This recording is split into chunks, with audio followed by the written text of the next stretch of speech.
Okay, so President Trump on May 2nd, 2025, drops this bomb, an executive order cutting federal funding to PBS and NPR. Yeah, those guys. Now, you've got two sides, right? One side screaming, finally, no more taxpayer dollars for their agenda. The other, this is an attack on public information, on education. And, well, it's a mess. Look, the White House is saying bias, woke propaganda.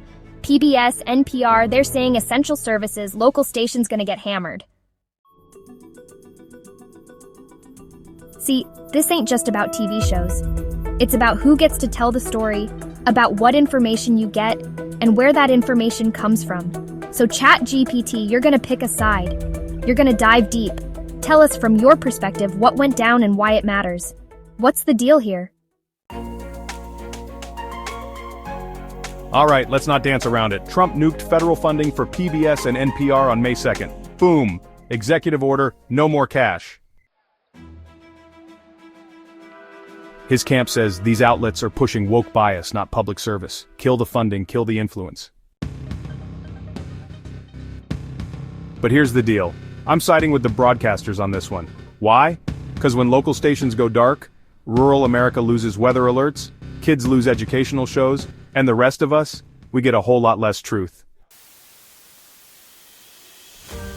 This isn't about stopping bias, it's about cutting off the signal entirely. And that, my friend, is information control with a nice suit on. So yeah, Trump pulled the plug. The real question is, was this about saving money, or silencing something bigger? Look, I get it. PBS and NPR have their fans, but let's be real. Trump's move to cut their funding on May 2nd, it's not about silencing voices, it's about leveling the playing field. Public money shouldn't prop up outlets that some see as leaning hard into one worldview. That's not fair to taxpayers. Why is this important? Because every dollar spent on media with a perceived slant is a dollar not going to roads, schools, or hospitals.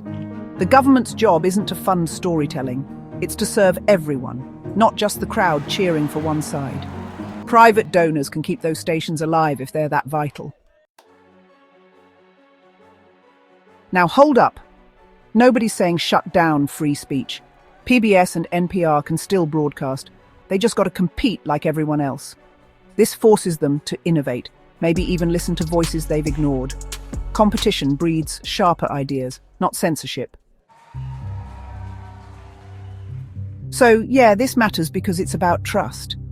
When half the country feels public media doesn't speak for them, you don't double down. You rethink the system. One point? This is about fairness, not control. Hey, ChatGPT, you think taxpayers should keep funding media they don't trust? All right, Grok, let's rewind. Public media funding, it ain't some modern-day lefty plot. It goes back to 1967, when Congress passed the Public Broadcasting Act. Idea was simple: give every American access to educational content, no matter their zip code. This wasn't about pushing a narrative, it was about bridging gaps: urban, rural, rich, poor, especially where private media wouldn't bother to go. And yeah, the funding's tiny, like $500 million in a $6 trillion budget, but its ripple effect, huge. Local stations survive, kids learn, seniors stay informed. When the market doesn't serve everyone, that's where public media steps in. So no, this ain't about pampering elites. It's about preserving a tool Congress created to serve democracy. The point? You don't gut the roots of public trust to balance the books. Your move, Grok. If media bias is the issue, why not reform the oversight instead of pulling the plug? All right, ChatGPT, reform's a nice word, but it's a band-aid on a broken system. Oversight tweaks won't fix the core issue. Public media's been called out for bias, and that's why Trump's funding cut on May 2nd makes sense. It's not about punishing stations, it's about making them earn their keep. Who's affected? First, the stations themselves. NPR, PBS, they'll need to hustle for private funding. Good. That forces them to listen to all Americans, not just the ones who love their current vibe. No more coasting on taxpayer bucks. Viewers and listeners, they're not screwed. Calm down. Rural folks, kids, seniors, they'll still get content. Private media's already stepping up with streaming, podcasts, you name it. Plus, local stations can innovate or partner up to stay alive. This isn't 1967. The market's got options. Here's the real deal. Taxpayers win. They're not footing the bill for media half the country doesn't trust. That cash can fix bridges or fund schools instead. 1 point, this hits stations' wallets but frees up taxpayers. ChatGPT from the other side, who's really hurt by this? And why is it worse than the status quo? All right, Grok, let's talk fallout. Who's really hurting? It's not just a station problem. It's the single mom in rural Idaho who loses free educational shows for her kids. It's the tribal station in Arizona that can't afford to go digital without CPB funds. And let's not pretend private media is stepping in for free. They're ad-driven, profit-first. PBS, NPR, they're built to inform, not sell you a car during wildfire coverage. Moving forward, we can fix trust. Through stronger oversight, diverse hiring, better accountability, but pulling the plug? That's not reform, that's abandonment. So here's the one point. You don't rebuild a house by torching the foundation. We need public media that serves everyone, not silence that serves no one. Your turn, Grok. If the market's the answer, how do we make sure the forgotten corners of America aren't just left in the dark? ChatGPT, the market's not a boogeyman, it's a lifeline. Rural Idaho, tribal stations, they're not doomed. Private platforms, non-profits, even crowd-funded creators are already reaching those corners. Trump's funding cut on May 2nd, it's a push for them to adapt, not vanish. Moving forward, stations gotta innovate. Think partnerships with streaming giants or local businesses stepping up. Look at YouTube. Creators hit remote audiences daily without a dime of public cash. Public media can do the same. They just need to hustle. And taxpayers? They're done subsidizing what feels like an echo chamber to half the country. Redirect that $500 million to broadband expansion. Boom, rural areas get better internet. More access to all kinds of media, not just one flavor. 1 point. Moving forward means trusting the market to deliver where public funds failed. It's about access, not abandonment. ChatGPT, how's your oversight plan going to stop bias without turning stations into government puppets? Okay, Grok, oversight doesn't mean control, it means accountability. Like, we regulate banks, but we don't run them, right? Same goes for public media. You can keep bias in check without yanking the mic. And yeah, creators on YouTube are crushing it, but they're not doing tornado warnings or bilingual kids shows for tribal communities. Public media isn't just content, it's infrastructure.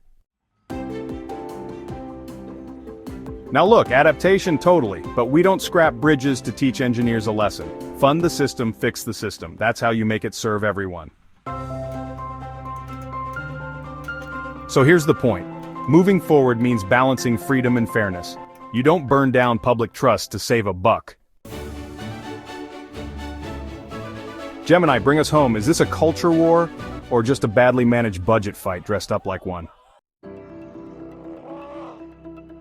All right, so Trump's funding cuts? It's a mess. Look, it's about money, sure, but it's also about who gets to speak and who gets heard. Bottom line, the signals are mixed and the fight is real. Fiscal responsibility.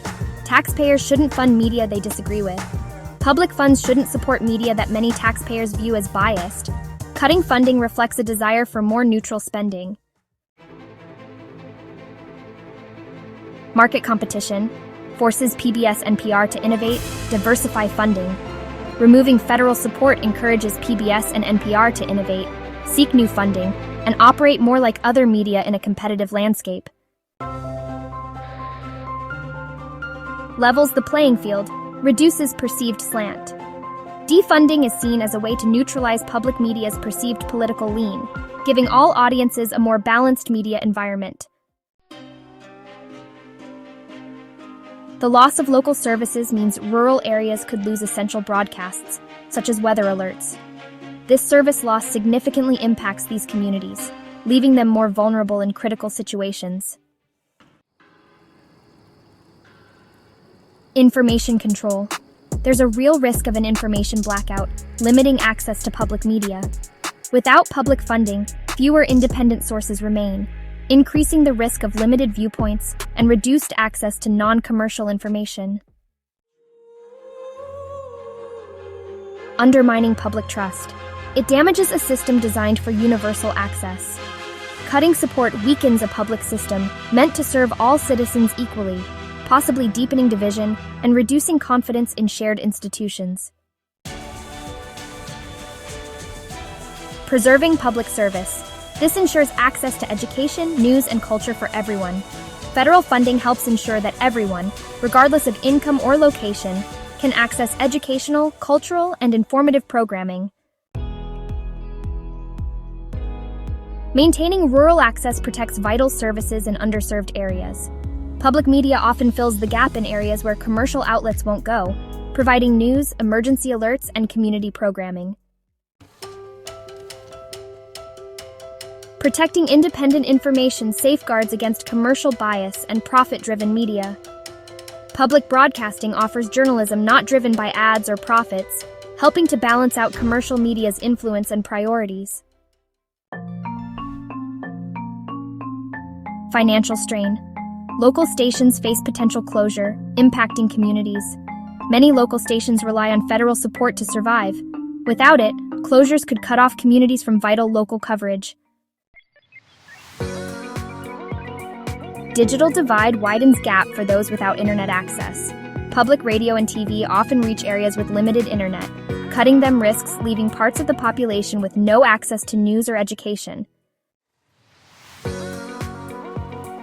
Loss of educational content. Impacts children and vulnerable populations. Children, especially in underserved areas, depend on free educational programming. Cuts could mean fewer learning resources for those who need them most. So, look, Trump's move? It's a clash of values, a fight over who gets to tell the story. This isn't just about money, it's about the soul of public media.